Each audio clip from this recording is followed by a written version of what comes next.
Kalastajan kanava haastoi Suomen kärkipään jikikalastajat kisaamaan vastakkain täysin tuntemattomille kalavesille. Haasteen saivat Kalle Paavola aisaparinaan Pekko Kanerva sekä Toni Pohjalainen kisakumppaninaan Samu Lepistö. Lisäsimme tähän yhtälöön vielä nuorta ja nälkäistä kalastusosaamista Sipilän Laurin ja Markus Kilven toimesta. Tästä syntyi tuntemattomien kalavesien tulkit. Sarjan ensimmäisessä jaksossa näette, kuinka ammattilaiset tutustuvat uuteen vesistöön. Näette myös, miten kokeneet kilpakalastajat valmistautuvat itse kilpailuun. Vasta sarjan toinen jakso tarjoaa itse kalastusta. Tulette näkemään, millä kalalla kukin joukkue aloittaa ja miten uutta vesistöä haarukoidaan tavoitteenaan saada mahdollisimman isot 3 ahventa, 2 kuhaa ja 1 hauki kalapäivän aikana. Kolmannessa jaksossa näette, miten kisajat ratkovat haasteita, mikä kala tuottaa millekin tiimille päänvaivaa sekä millä tekniikoilla nämä ammattilaiset kalastavat sekä tietenkin mikä tiimi ratkaisee parhaiten tuntemattoman vesistön koodin ja on siis paras tuntemattomien kalavesien tulkki. Seikkailu lähtee liikkeelle, kun kuvauspäivää edeltävänä päivänä kerromme seuraavan aamun tapaamispaikan. Varhaisen aamun autoilujen jälkeen kohtaamme tapaamispaikalla 3 kovaa tiimiä. Jatkamme letkassa kohti tuntemattomia vesiä. Spekulointi autoissa alkaa potentiaalisen vesistön osalta välittömästi. Katsotaan mihin mennään. Kyllä ainakin pikkusen tuli katseltua ennakkoon vähän mitä järviä tässä nyt on lähellä. Että. Ei ole tuttuja järviä meikäläisille kyllä lähelläkään täällä. Olin kyllä niin pommin varma, että Savoon mennään, mutta taisi mennä sunkin Savon reenit ihan hukkaan. Joo, mutta hyvä oli reissu. Kaaleppi on varmaan aikanaan rassannut nämä kaikki lätäköt täältä. No ihan varmasti. Kalervolla on kyllä kovin kokemus tästä porukasta ylivoimaisesti eri järvistä. Näilläkin tienoilla kyllä. Aika monta paikkaa siinä on, sanotaan tunnin sisällä, mihinkä voi topata. Tuosta Kuusisalosta ei tiedä yhteen mihinkä se ajoo. Se voi ajaa vaikka sinne Imatralle, kun se on huomenna menossa sinne. Tai sä menet vielä Saimaalle. Se on tosi hyvä palvelu toi kartta selain. Mä ainakin tykkään siitä. Tulee suoraan noin vesistöt paljon helpommin esiin ja paljon tarkemmat noin pohjakartat kuin missään noissa plotterikartastoissa. Ei se varmaan mihinkään pikkulampareille meitä vie. Ei välttämättä mihinkään kaikista isommallekaan. Päijänteelle se ei vie. Se on liian tuttu vesi.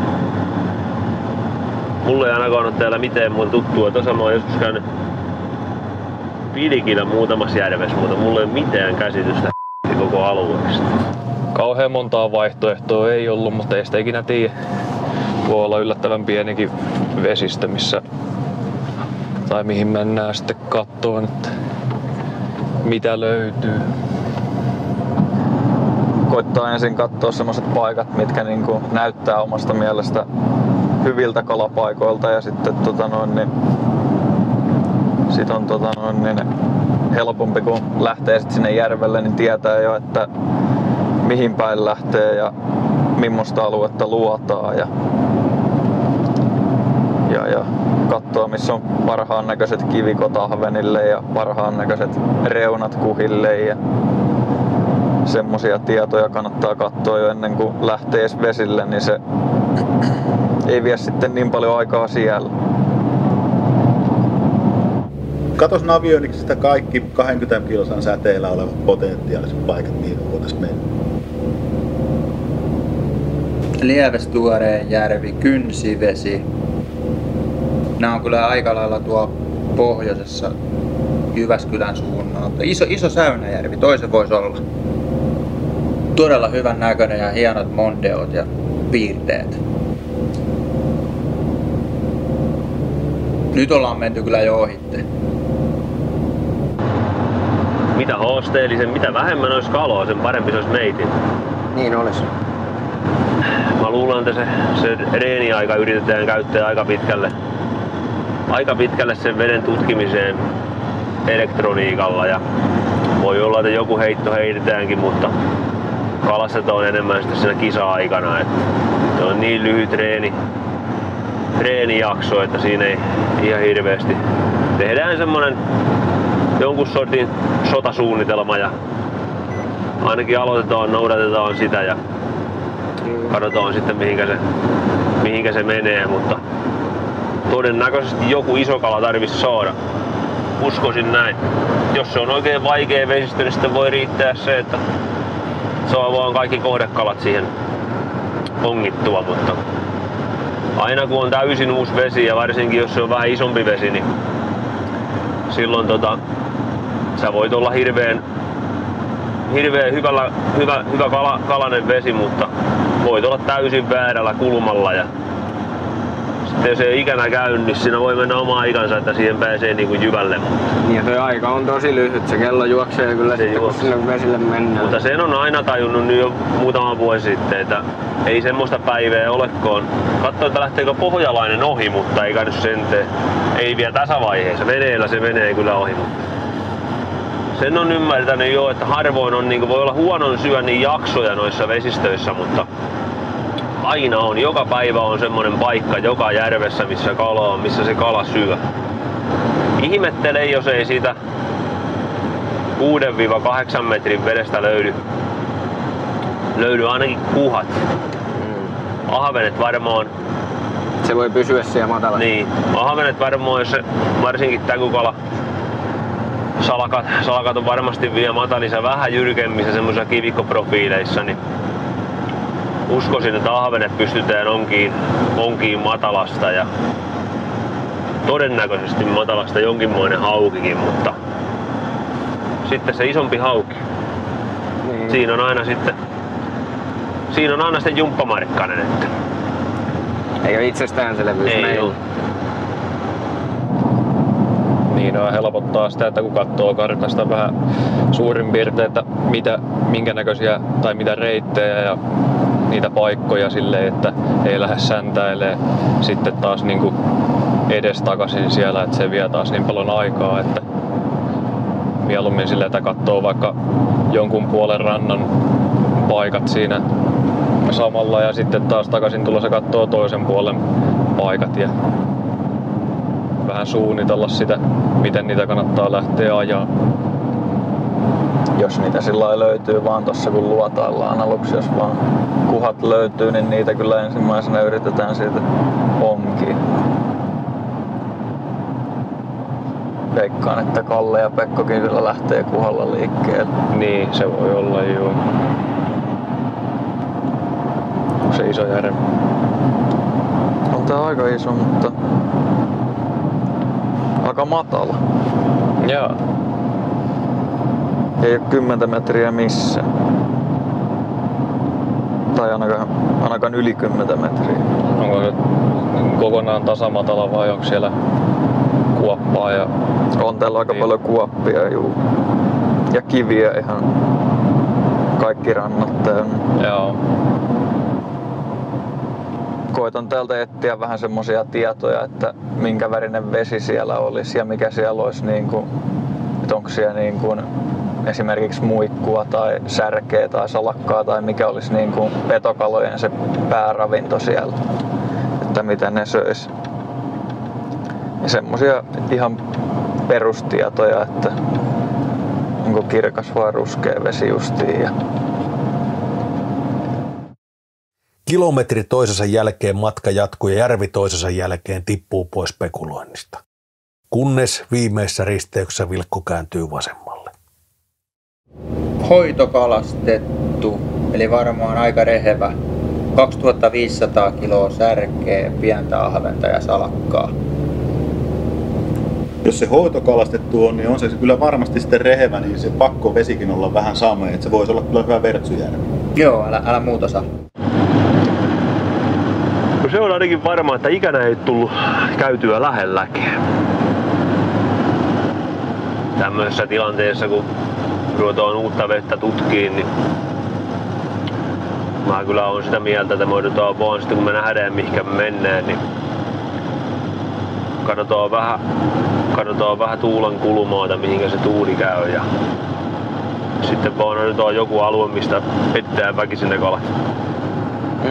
Pienempi alue. Sitten jos ei saada reenissä mitään aikaiseksi sillä alueella, niin sitten mennään kylmin huudin kisassa vaan eri alueelle. Kyllä.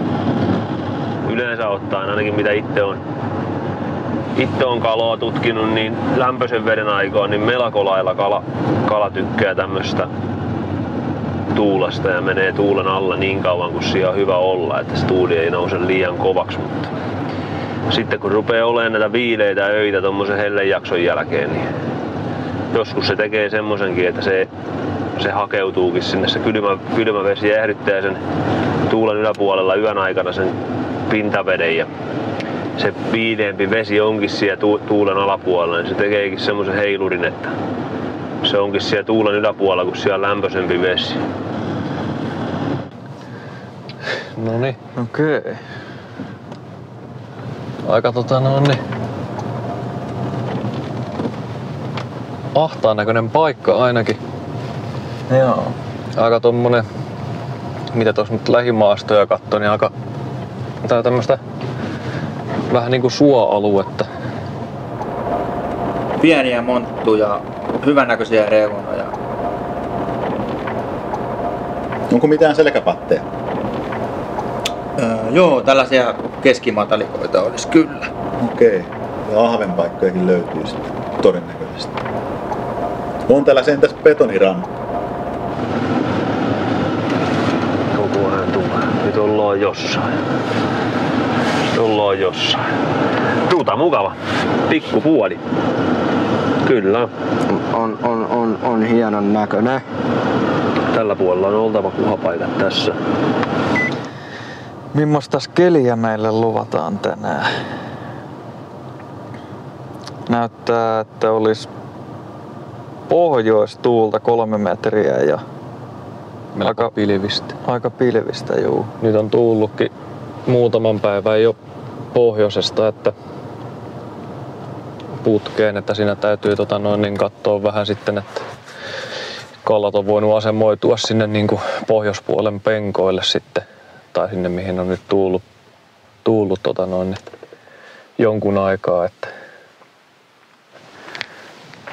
vesi on kyllä aika suhteellisen kirkkaan näköistä. Ja välittömästi rampille saapuessa kaikilla on kova kiire. Veneet tippuu veteen rutiinilla ja varmuudella, kalavermeet siirtyvät autosta veneisiin. Jokainen venekunta on valmiina. Kukaan ei malttaisi rannassa odottaa enää edes viimeisiä ohjeita, vaan vesille on päästävä. Samanaikaisesti kilpailijat seuraavat selkeästi myös hieman toisiaan. Analysoivat, minkälaisella taktiikalla kisakumppani lähtee liikkeelle. Totta kai kaikki haluavat olla parhaalla paikalla juuri siihen aikaan, kun kilpailu alkaa. Rannassa kertaamme vielä kisan säännöt ja ohjeet. Luotaamiselle jää aikaa vajaa tunti. Miltä sinä äijät tuntuu? Tällä järvellä ei ole tarvitse kukaan käydä. Ei oo, ei lähelläkään. Hieno fiilis. Noniin. Joo, mukavaa mennä katselemaan, mitä tapahtuu. Mitä löytyy? Niin, mitä löytyy. Lähtekää sukat ongelle. Noniin. Lähdetään. Me tullaan perään. Kireitä siipuja. Kiitos. Ensimmäinen rannasta irtoava vene on tiimi Reimarinin punaiseksi teipattu boosteri. Pojat lähtee plaanissa ajamaan järven ääripäähän. Selkeästi taktiikkanaan lähestyä järveä pisimmästä kulmasta käsin. Hypätäänpäs poikien kyytiin ja katsotaan vähän, miten he valmistautuvat kilpailuun. Mitkä ovat heidän rutiinit järveä tutkiessa. Miten he hyödyntävät luotainta ja karttaa kalojen löytämiseen. Tultiin tämmöiseen vähän niin kuin keskikivikon reunoja kattoon, että löytyykö tästä kuhaa tältä vähän syvemmästä ja penkoista ja sitten vähän matalampaa tuosta tutkitaan, että jatkuuko sieltä. Tuossa näkyykin pari pintakiveä ja katsotaan tästä vähän kauempaa niin kaijulla, että näkyykö siinä sitten sieltä pintakivistä ulospäin tulevia semmosia kiviriuttoja. Ja pikkukalaa etsitään kanssa, että jos siinä on syöttiä paljon, niin siinä saattaa olla kyllä sitten ne petokalat kyllä jossain lähettyvillä, että täytyy vaan tästä kaijulla hakea. Tuossa syvemmässä näyttää olevan aika paljon sulkasäsken toukkaa, että sieltä on tuolla 2D-kaikuluotaimella ainakin tosi vaikea sit löytää sieltä sen niin kuin sulkasäsken seasta. Tässä menee tämmönen pitkänmallinen patti, niin vähän tätä tuulen puolen reunaa, että tähän kun on tullut nyt muutaman päivän, että onko se ajanut kalan tähän. Tuuli aika paljon kyllä määrää sen kalan paikkaa, että liikkuu sitten aika lailla sen mukaan.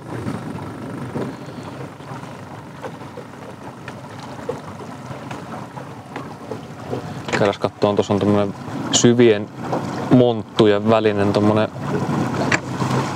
X. Se joskus kerää hyvin noita kuhia. Kyllä tässä jotain kalaa ainakin näkyy. Katsotaan, pyöritään vielä muutama lenkki. Vähän eri kohista ja katsotaan, olisiko siellä vähän. Näytti olevan tuossa ainakin muutama kala irti pohjasta, että ne voi olla jikillä aika haastava saada. Säätää vierintänopeutta, nyt kun on yksi kaikunäkymä vaan tuossa koko ruudulla toi pelkkä kaiku, niin vähän vierintänopeutta laittaa tätä pienemmälle, niin se ei venytä noita pikkukalojakin niin ison näköisiksi, että pysyy vähän niin kuin se vauhti samana.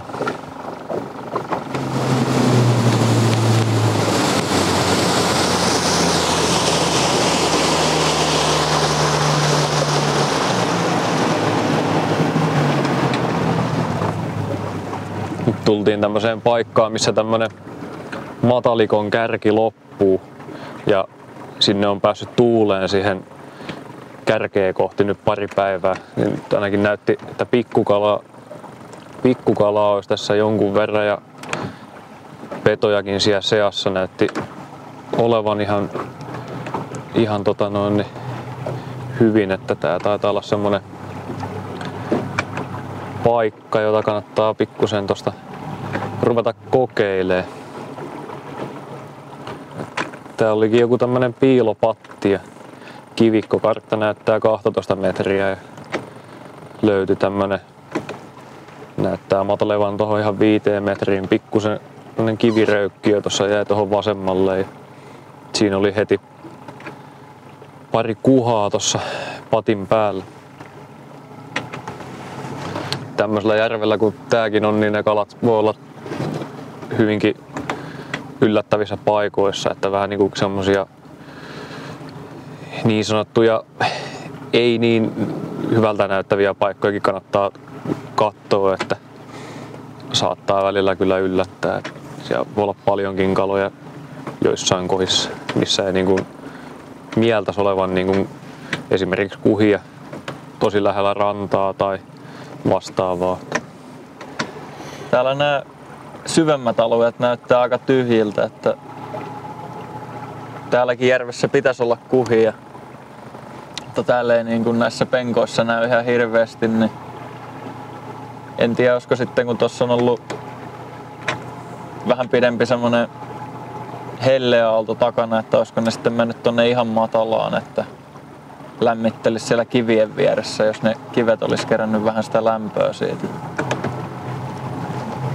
Nyt löytyy tämmönen, kartassa näyttää 6-7 metriä vettä ja täällä on nyt kivikkoa. Kivikko oikealla ja 3 metriä vettä. Nyt löytyy sellainen niin sanottu piilokivikko. Joo, elikkä siinä. kivikkoa ja siinä on jonkun verran täkyä joukossa. Vähän tuossa näkyy kivien päällä. Tuossa on vähän niinku parempiakin kaloja. Siihen parkkiin ja koitetaan saadaanko siellä mitään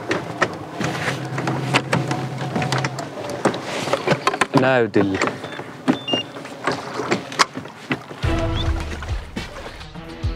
Tim Louran siirtosi rannasta hieman eri taktiikalla. Herroilla ei näyttää olevan mihinkään kiire, eväitä syötiin ja paikkojen tutkiminen aloitettiin jo Lähtölahdesta, joka kieltämättä näyttää hyvin mielenkiintoiselta paikalta.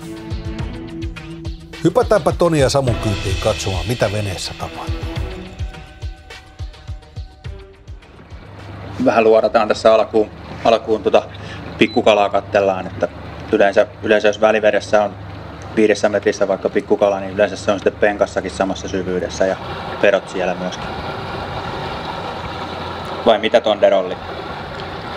Joo, tuossa tuommoinen kivikko pistää saarenkärjestä ainakin 100 metriä ulos ja luodataan vähän sitä ympärinsä sitä joka nurkalta ja katsotaan, jos sieltä joku spotti löytyisi. Haisee ihan selkeästi Kuha ja Ahven paikalla. Sipilä taas mennä tuonne toiselle puolelle. Mulla on itsellä semmoinen tapa alkuun Uudella järvellä, että mä lähden aika hissukseen valuttelee heti sitten rampilta ja kattelee.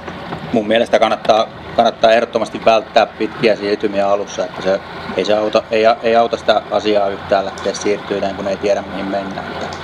Että sitten vasta kun on vähän saanut selville perusasioita, niin sitten vasta tehdä niitä siirtymiä. Tossakin näkyy hyvin, kun toi kivikko tulee ulos tuolta saaren kärjestä. Oli 1,5 metriä vaan tuossa vettä, mutta ei ollut kiviä ollenkaan siinä, vaan kivet on ihan tuolla vieläkin matalammalla vedellä. Että kartan mukaan olisi kumminkin voinut päätellä, että syvemmässäkin vedessä olisi ollut kivikkoa, mitkä olisi ollut mahdollisesti sitten hyviä kalapaikkoja, mutta ei ainakaan tällä kulmalla osunut. Ei oikein mitään elämää ollut kyllä tässä. Tosi kovaa pohjaa, tuommoista karua kivikkoa. Ei oikein haise kalapaikka. Joo, ihme, että ei mitään pikkukalamassaa kyllä osunut tähän ensimmäiseen 200-300 metrin matkalle. No niin, vartin verran vielä luotaosaakaan jäljellä.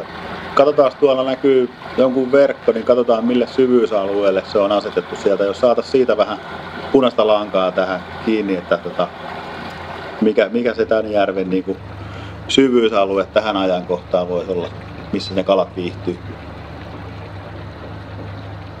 Luotaimet piirtää tosi hyvin täällä, kun tosi vähän sakkaa ja planktonia vedessä, niin saa tosi laadukas kuva tulla. Selkeästi kun tulee 5 metriä vettä ja siitä lähtee tiputtelemaan alaspäin, niin sitten rupeaa piirtämään kalaa tälle alueelle. Joo, näin on. No siinä on ensimmäinen tuommoinen välivesi pikkukalaparvi. Yritetään tässä samalla vähän tihrustella, jos näkyisi noita välivesikaloja. Että se on meillä selkeä muihin kilpakumppaneihin niin selkeä etu tässä kohtaa vielä.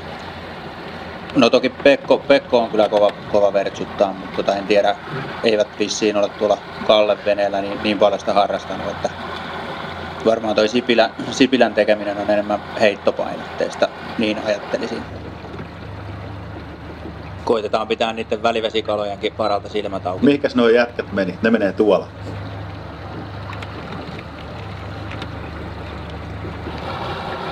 Viiden metrin vedessä pieniä ahvenia, noista ei kyllä välttämättä kisamittaisia saa.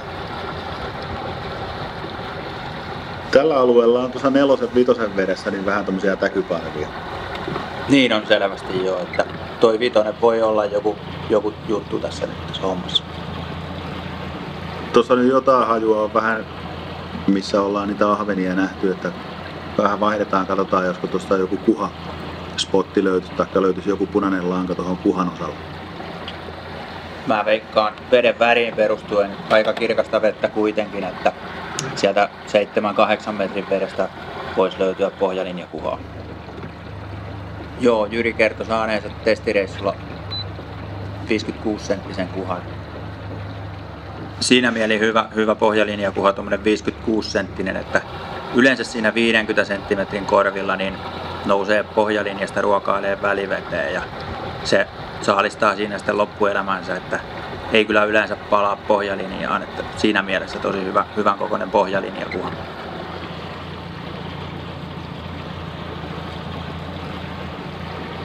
Ota Samu semmoinen vertsuvalmius siitä, jos tulee joku nopea tilanne. Saadaanko me kalastaa jo? Ei ihan vielä 10 minuuttia aikaa, mutta kumminkin, että on valmiina vehkeet sit heti. 8 minuuttia. Okei. Okay. Tähän alkuun olisi aika tärkeä saada siitä kiinni, että miten toi täkykala sijoittuu eri syvyysalueille. Et nyt näyttää, että toi 4 metriä on se syvyys, missä sitä tuossa välivedessä sitä täkykalaa näkyy, niin se voisi olla toi ensimmäiset heittopaikat meillä, niin lähtee 4-5 metrin penkkaa katsoen, että sinne voisi ahventa lähteä ainakin alkuun koittaa. Mutta ei tässä nyt kauhean viiltävää analyysiä pysty tässä vaiheessa vielä sanoa. Vaikka kisa on nyt päällä, niin ei millään malttaisi luodata, mutta välillä se on vaan pakko, että se kyllä sitten äkkiä maksaa itsensä takaisin, kun malttaa luodata huolellisesti nuo aloitusruudut, mistä lähtee heittämään. On tosi karut nämä rannat ja tosi jyrkät profiilit.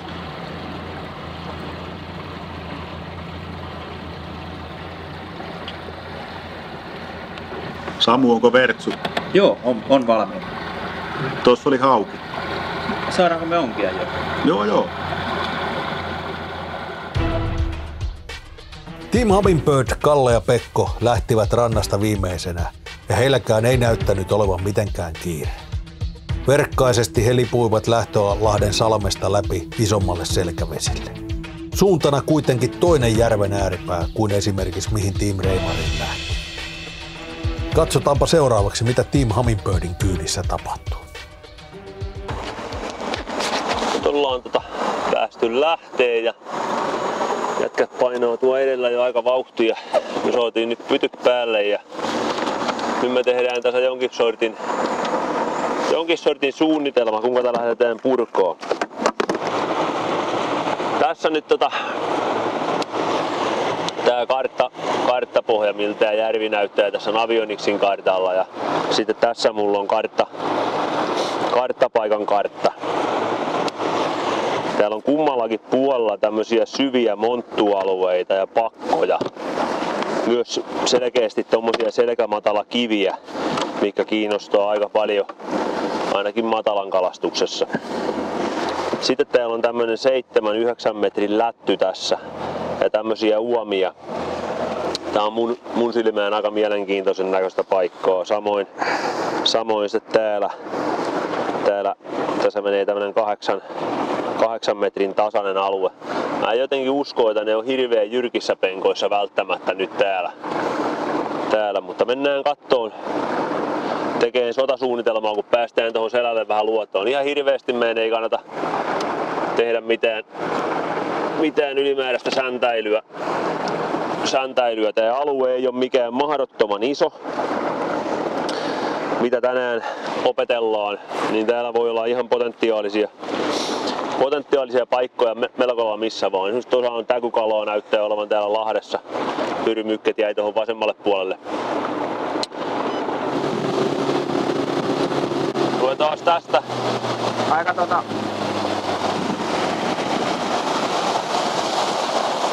Aika pienimuotoinen on. Katsotaan tätä selkeää. Nyt pistän tuntusta jemmoa. Tässä meillä on viistonäkymä, millä me pystytään katsomaan tänne kummallekin puolelle venettä mitä tämä tarkoittaa. Tässä on nyt ensimmäisiä, tulee tämmöinen oma syvä takamonttuunsa tänne. Ja tässä tulee tämmöinen syvä uoma kohti tätä matalikkoa. Ja tässä on hyvän näköisiä muotoja. Tää niin kuin, ainakin mun silmään on tällä puolella selkää, niin on niin kuin melko lailla parhaan näköinen paikka. Tosi voimakkaasti täällä voi olla sulkasääsken toukkoa.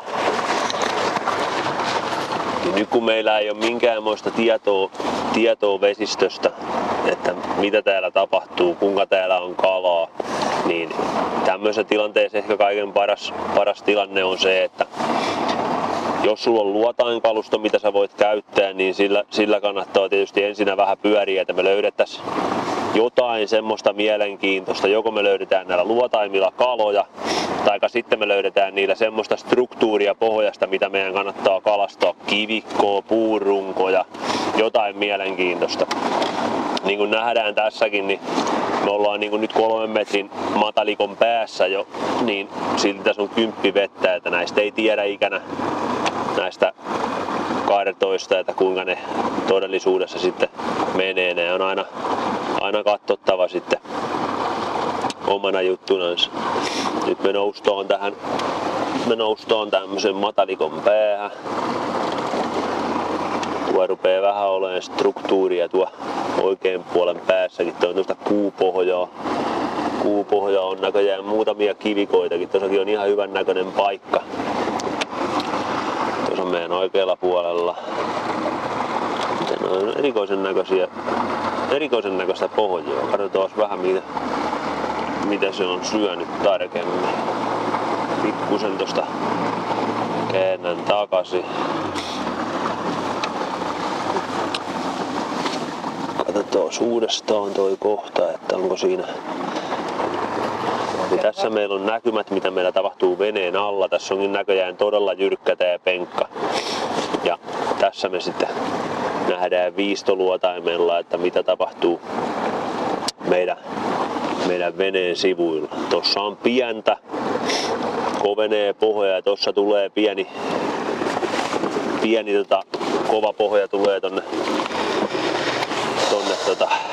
oikealle puolelle, mutta on niin vähän tuommoista niin kuin selkeitä irtokiveä tuossa kohdassa, että ei aiheuta mulle mitään. Niin kuin huomataan, kaikki tää pohjalinjassa oleva pohjalinjahomma, niin tää on melko lailla tyhjää, eli ei ole mitään ei niinku semmoista suoraa kohdekalaa ei luotaimella olla nähty. Nyt me katsotaan tarkasti, tässä on hyvän näköisiä, tässä tulee tämmönen sarvi. Tässä voi olla vettä paljon, tai voi mahdollisesti tämmöiset paikat monesti, missä on karttaan piirretty tommonen vähän matalempi alue, ne kannattaa aina luotaimella mennä.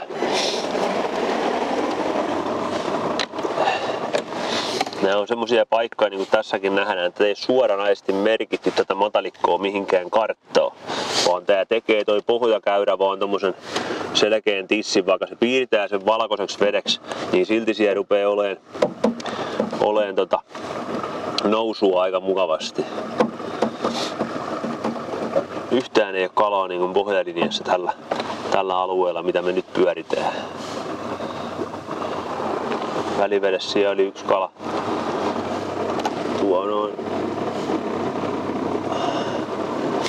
Mutta semmonen paikka kans meinaa, että ihan varmasti joskus tässä on. Tää on just kalapaikan näköinen kohta. Tää voisi olla ihan täynnäkin paikkapaikoin kuhaa. Tässä on aika hyviä palloja tossa niin kuin välivedessä.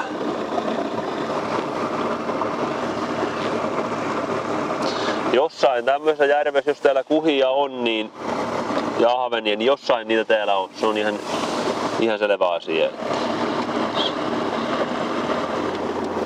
Kyllä tää sen verran kovaa pohjaa on, että ihan hyvin täällä voisi olla kyllä pohjalinjaskin josain kalaa, mutta se ei vaadi täällä kuin yhden vähän epätasaisemman pohjan tänne syvään, niin ne voi kerääntyä semmoseen. Tuossa on muutamia kaloja, oletettuja kaloja tossa, tuolla, mutta niilläkään ei ole minkäänmoista kiinnekohtaa. Jos tää on vaan tämmönen niin kuin ihan tasainen, mitään sanomattoman näköinen kuupohja. Siinä on ensimmäinen kivikko, katsotaan. Tuossa on tosi hyvän näköinen paikka. Löytyy ensimmäinen tämmöisen ihan järkevästä syvyydestä oleva tämmönen kova alue. Siinä on selkeästi kiviä, eli ensimmäinen tämmönen struktuuripohja, mikä voisi sitoa sitä kalaa. Siellä on kovia varjokiviä ja mun mielestä niin kuin todella hyvän näköinen kalapaikka. Ei näy hirveästi kalaa tässä viistossa, mutta toi on semmonen, mikä ilman muuta me kalastetaan. Elikkä silloin kun on tosi kovia pohjia, sijaan 1-2 kuhaa, tuo on selkeästi kaloja. 1-2 kuhaa tuommoisessa kivikossa tai kahvenia, niin kuin paljon nopeampi on semmoinen tämmöinen paikka kalastaa, kuin se, että me yritetään väkisin tuolta löytää tuommoiselta superkovalta pohjalta se kaikuluotaimeen. Eli nyt me tullaan tähän, me jätetään toi kivikko meidän vasemmalle puolelle ja sitten me vaan ruvetaan kalastamaan sitä.